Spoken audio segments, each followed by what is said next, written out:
Hi everybody. So I thought I would just do an update on Roxy's Journal of Stitchery. I've drawn out my design onto this backing that was just like an old tablecloth runner or something like that. And I'm doing a stem stitch all around my drawing. And I just chose this sort of a rusty brownish sort of colour. I wanted to get it a little bit rusty looking, but I just didn't want it to disappear. Like, I looked at colours like this one, which could have worked. I liked this idea of this colour, but I just thought it'll actually probably all fade a bit away into the background. And so I ended up going for this brown, russet brown, rusty brown. So this is what I'm doing, basically, going all the way around. I'm going through all the layers as I go. Probably or possibly in the middle here I might not go through all the layers because it's quite a few layers. But I've got to start because I've already recorded the video once and realised I didn't press record. So take 2. So I hope everyone is doing well. And yesterday I met my friend in the city and we went to have a look at the art gallery because it was the end of the Alexander McQueen retrospective exhibition. And it was a beautiful day, actually. We were really lucky because for autumn, you know, I've been minding the cat over in Footscray, and it's basically got this gorgeous deck out the back, but it's rained every day. But this was a particularly nice day. So my friend Sharon and I got to get out in the sun and have a look at some couture. So I've not really, I guess I sort of care about fashion in my own way, but I also feel a little bit like, you know, as you get older, you're sort of not quite sure what to wear. If your body changes, you don't know what to wear, all that. So it was good to have a little look at it from a textile perspective. So I guess the last few years I've gotten more and more interested in textiles, and I think it was quite fascinating. What I really enjoyed was a lot of just the fine details up close. Quite enjoyable. It was really beautiful. Some beautiful headpieces, some beautiful materials used. Yeah, quite interesting, a bit inspiring. Like I say, I'm sort of getting more and more interested. I feel like Colonel Sanders, getting interested at the last minute in something.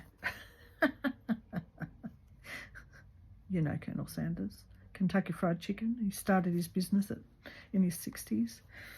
That's what I feel a bit like. Anyway, while I was there, so I've got some footage. So I took quite a few photos, and I do want to make a little bit of a little reel at the end, perhaps, or somewhere in this video, because I think it's interesting stuff for anyone who's interested in embroidery and textiles. So for this little wrought iron seat, I am only using 2 strands. I can get them apart because I want to keep it fairly fine. I don't even think I'm going to, I think I'm just still going to do the lines rather than fill those bits in, because they might end up looking a little bit chunky maybe. I'll wait and see, but I'm thinking I do really like a bit of line work. Like I've said before in the past, I come from my background has been in the printing industry, so there's a history for me with printmaking. So there's quite a bit of a history of line work in terms of lino cuts and etchings and stuff like that. That's way back in my past. So like I said, I will put some footage in, but aside from that, because I don't want to just sit here and only just embroider, it'd be a little bit boring. Also I want to show you a couple of other things. So I realised I was running low on some sari silk, so I had a look.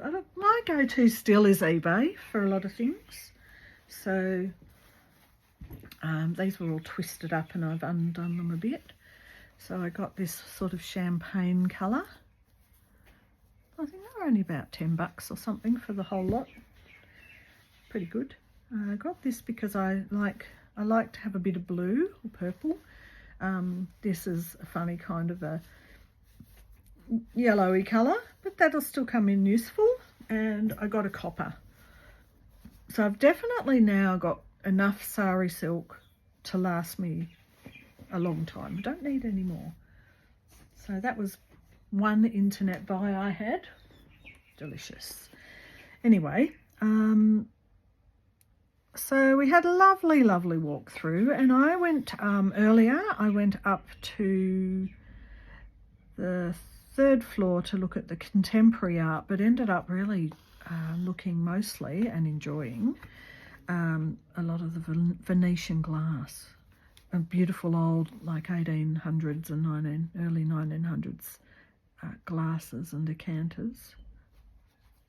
Never know, sometimes you go to the art gallery and you know there's just something that catches your eye that seems to awaken the creative muse.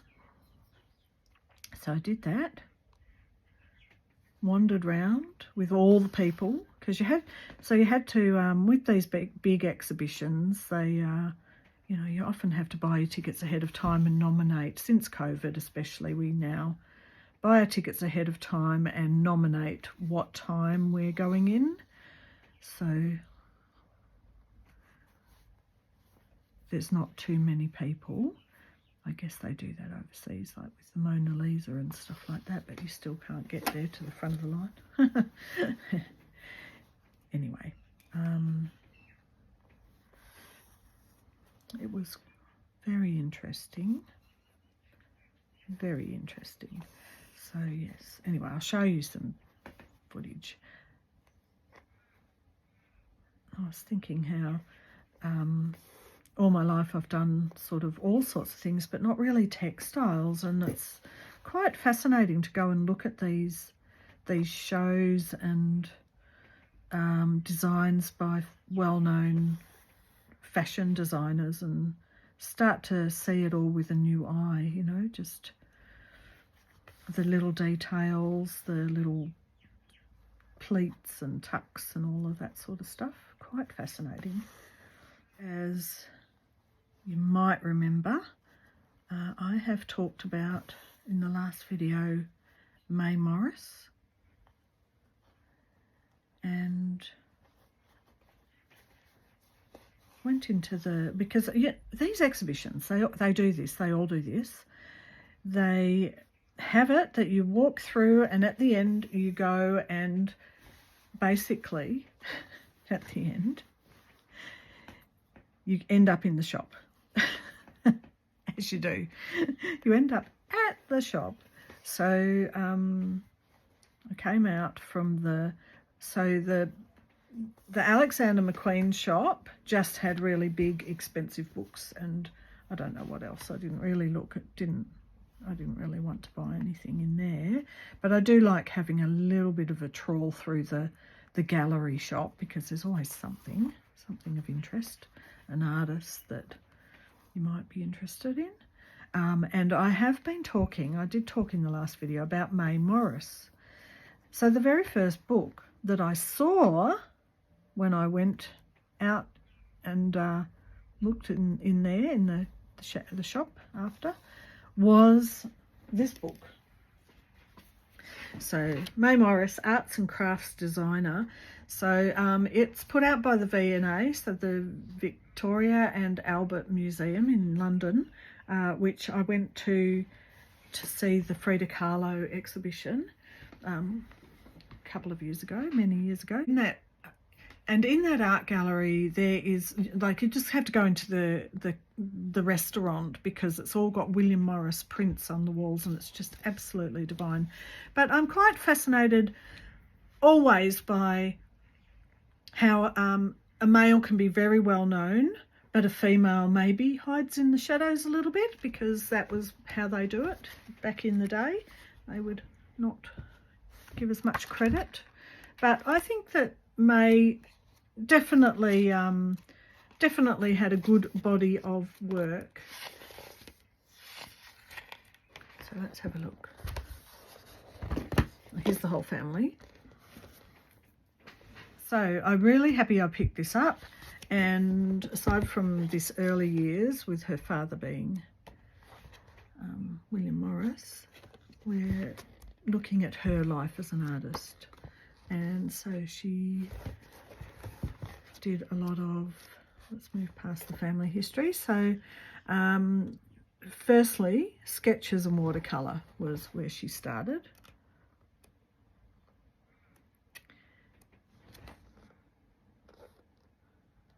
Pencil and watercolour. So this is 1880s, so while she was younger.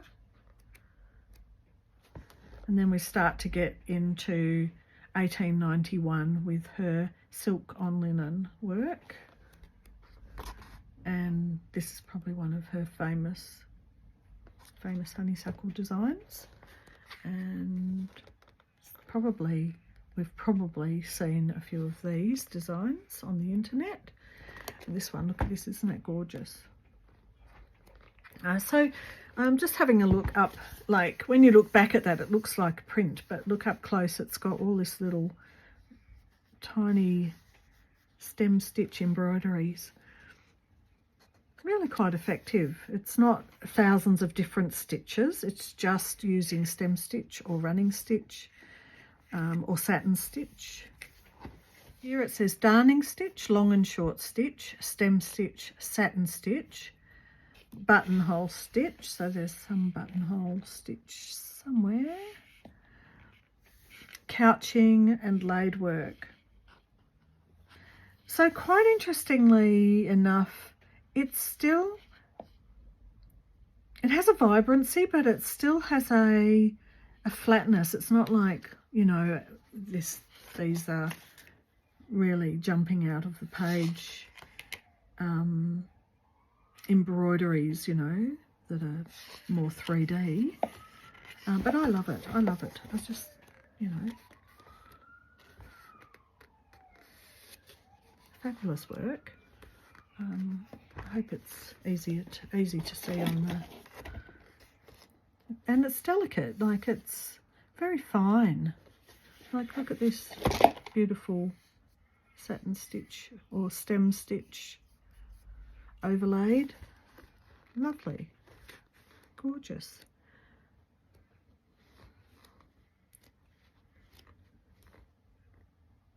Look at the size of that. Up close, look how fine it is. And yet, when you look at it here, it's almost like you wouldn't imagine that to be embroidered. It looks like, you know, just a wallpaper printed. 1910. So designed by May Morris, worked and signed by Jane Morris. So a family, bit of a family business going on there. Imagine sitting there. Imagine sitting there with your family and you're all designers of this quality. And wouldn't you just die to have this bit of material with this design on? It's just so beautiful. Here's an up close. Oh, love it. So there's a few parts to this book which I love, because it also gets into some, like, then she starts to get into botanicals and designing things like gloves and mittens. And I love this running stitch over an indigo dyed background with the applique as well. So yeah, lots in this book for me to read through and unpack. Book covers, all kinds of things, but also the beading, the clothing they wore. Nothing simple, and yet beautifully simple. I love these bits of jewellery that she's made, necklaces. Really like it. So early 1900s, so 1903, these designs. Brooches. There's a bit for me to read and discover about May Morris, 1862 to 1938. The younger daughter of William Morris. This number here is the barcode. I don't know if that means it's only the barcode for Australia, but it's 9780500 480816, and it's May Morris Arts and Crafts Designer. Yeah, so I thought I'd share that with you. It was a nice little surprise for me to find that. Okay, now what I'm going to do is put in the footage from the Alexander McQueen exhibition yesterday, and just hope you enjoy some of the little close-ups of some of the details and the hats and the headpieces. I have to say, have a look out for one of my favourite bits was actually the knitted full headpiece in grey, which looks a bit like sort of, I don't know, taken from maybe a stag head or something, but it's all knitted and fitted to the head. And I think that's my favourite piece. There are a couple of little detailed bodices and things that I've got close-ups of that I really enjoyed. Anyway, that is what I will insert here, and then I'll come back at the end to finish up and show you my finished piece here.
All right, well, I hope you enjoyed that little playthrough of the Alexander McQueen pictures that I took, and I just go through. Here's my little bird, butterflies, another butterfly. Probably could get some more animals in. Got a mushroom, my rabbit, and I've got my garden seat, which I haven't ironed yet, so it's still got the blue marks. And I've just done a little bit of cantha stitch over the background here, just to hold down the edge. Yes, so now I'm thinking, well, I hope there's nothing too big coming up because I've run out of room. Well, you know, there's little bits. I mean, I still think this might be nice with some sort of thing that they're sitting on. But yeah, there's not a huge amount of room left for things. Also, what I might do this week is make a bit more of the wildflowers coming up, just around the bottom here. Maybe so it looks a little bit like it's a forgotten chair in the corner of the garden. But there you have it. I think I'm finally up to date, which is great. I hope you all have a lovely weekend, and I am about to go and celebrate my daughter's 30th birthday. So I'm going to go up and get her she wanted some cute little pots. She loves plants. She's a landscape architect. So we're going to go and have a lovely pot at a place in Carlton. So that'll be fun. Looking forward to it. All right, well, have a great week, and I will see you in the next one. Bye for now.